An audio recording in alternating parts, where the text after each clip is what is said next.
दोस्तों देखते हैं EMRS, TGT, PGT, LT, GIC और जीडीसी परीक्षाओं को ध्यान में रखते हुए महत्वपूर्ण प्रश्नों को यहाँ पे हम हल करेंगे। देखते हैं पहला प्रश्न है हनुमान नाटक के रचयिता कौन है। तो हनुमान नाटक के रचयिता कौन है? ऑप्शन में है नरहर सिंह बारहट, हृदराम, लालदास, रायमल पांडे। तो आपको ध्यान रखना है इसका जो सही उत्तर है वह है हनुमान नाटक हृदराम का है। ठीक है, हृदराम की रचना है हनुमान नाटक और इसका जो प्रकाशन वर्ष है आपको ध्यान रखना है 1623 ईस्वी। ठीक है, हनुमान नाटक हृदराम का है 1623 ईस्वी में। दूसरा प्रश्न देखते हैं रास पंचाध्यायी किस रचनाकार की रचना है।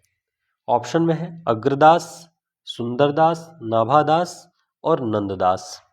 तो बताएं रास पंचाध्यायी किसकी रचना है। तो आपको ध्यान रखना है रास पंचाध्यायी नंददास की रचना है। ठीक है, और इसके विषय में जो आपको महत्वपूर्ण बात ध्यान रखनी है कि ये पूरा ग्रंथ रोला छंद में लिखा गया है। किसमें? रोला छंद में लिखा गया है। ठीक है, इनके विषय में कहा जाता है कि ये अनुप्रास और चुने हुए संस्कृत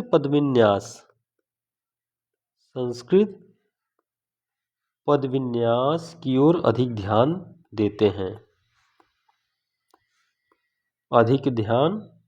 हैं। ये शुक्ल जी का कथन नंददास जी के विषय में है।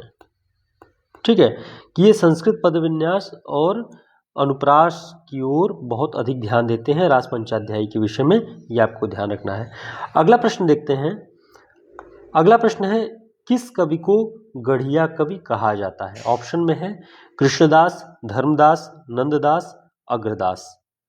तो आपको ध्यान रखना है गढ़िया कवि कहा जाता है नंददास को। ठीक है, इनके विषय में कहा जाता है और कवि गढ़िया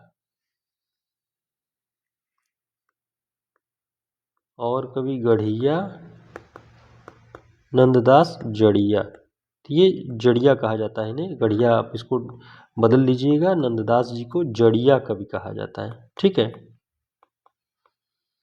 और कवि गढ़िया नंददास जड़िया, तो इसको ध्यान रखना है आपको। ठीक है, अगला प्रश्न देखते हैं रामचंद्रिका में कुल कितने सर्ग या प्रकाश हैं। ऑप्शन में है 57, 39, 67 और 15। तो केशव दास की है रामचंद्रिका, इसमें कुल 39 सर्ग या प्रकाश हैं। ये आपका सही उत्तर है, इसे ध्यान रखिएगा। अगला प्रश्न है खेलत में को काको गुसैया यह किसकी काव्य पंक्ति है। ऑप्शन नरोत्तम दास, वल्लभाचार्य, सूरदास, नाभादास।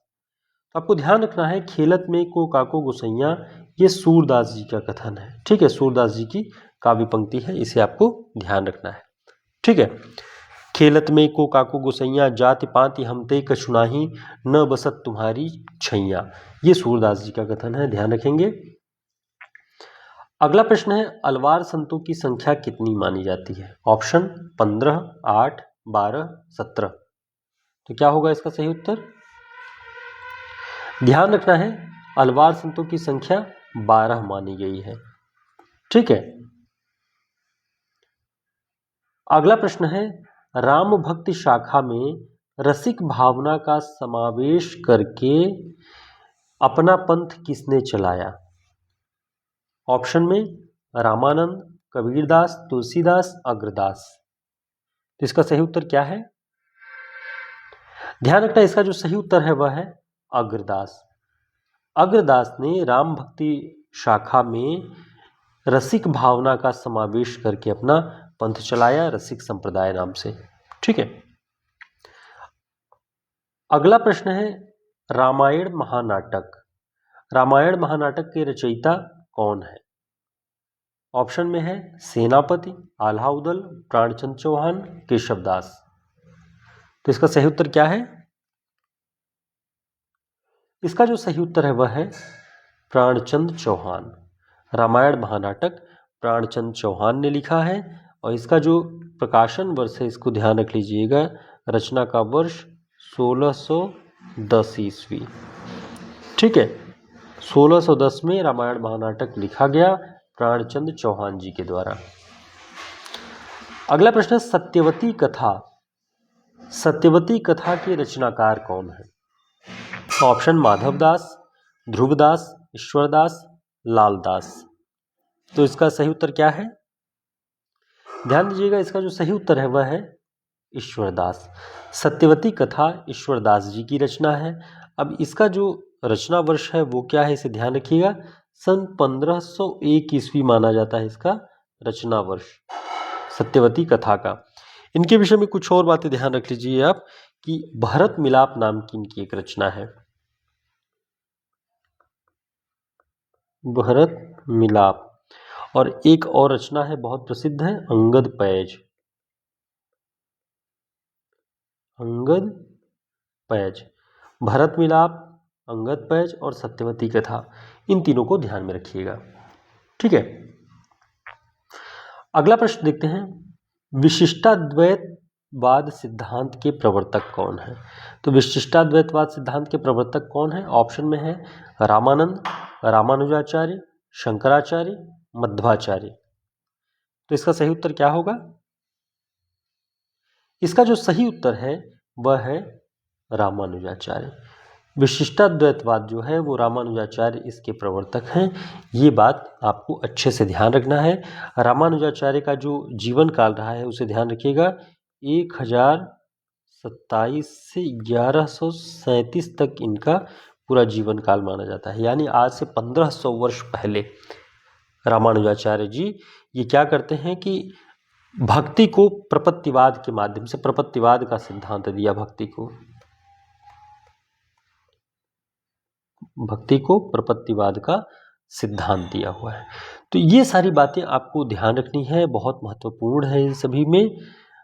आगे हम और महत्वपूर्ण प्रश्नों के संग्रह के साथ आप सभी के लिए लगातार ऐसे ही पॉइंट्स लेकर के यहाँ पे मौजूद रहेंगे। ठीक है। शंकराचार्य के विषय में भी लगे हाथ यहाँ पे शंकराचार्य जी का नाम है, तो उनसे भी जुड़ा एक तथ्य ध्यान रखिए। इनका जो सिद्धांत है वो क्या कहलाता है? अद्वैतवाद। अद्वैतवाद। अब इस अद्वैतवाद का अर्थ क्या है? केवल ईश्वर या ब्रह्म का अस्तित्व है। केवल ईश्वर या ब्रह्म अद्वैत है, उसका कोई दूसरा नहीं है, इकलौता वही ब्रह्म है, केवल ब्रह्म। ठीक है। उसी के अस्तित्व को ये शंकराचार्य जी मानते हैं। और ये जो विशिष्टाद्वैतवाद की बात हम कर रहे थे, तो ये विशिष्टाद्वैतवाद क्या है?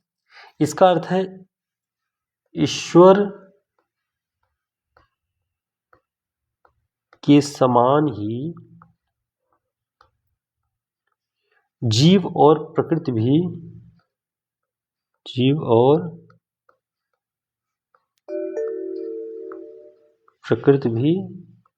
अनादि है।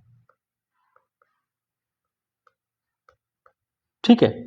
ईश्वर के समान ही जीव और प्रकृति भी अनादि है, अर्थात ईश्वर, जीव तथा प्रकृति तीनों ही एक दूसरे में इस तरह से घुले मिले हुए हैं कि इन्हें अलगाया नहीं जा सकता। इसीलिए ये विशिष्टाद्वैतवाद सिद्धांत कहलाया। उम्मीद है ये सारे पॉइंट्स आपके लिए बहुत उपयोगी होंगे आगामी परीक्षाओं में। हम फिर नए प्रश्नों के साथ, महत्वपूर्ण प्रश्नों के साथ आपसे ऐसे ही रूबरू होते रहेंगे। तैयारी में लगातार जो भी संभव योगदान होगा देते रहेंगे। हमारे हिंदी साहित्य के शॉर्ट नोट्स के लिए हमारे व्हाट्सएप नंबर पे आप संपर्क कर सकते हैं। बहुत महत्वपूर्ण नोट्स है जो कि आपके सभी प्रतियोगी परीक्षाओं में बहुत काम आएगा। ठीक है।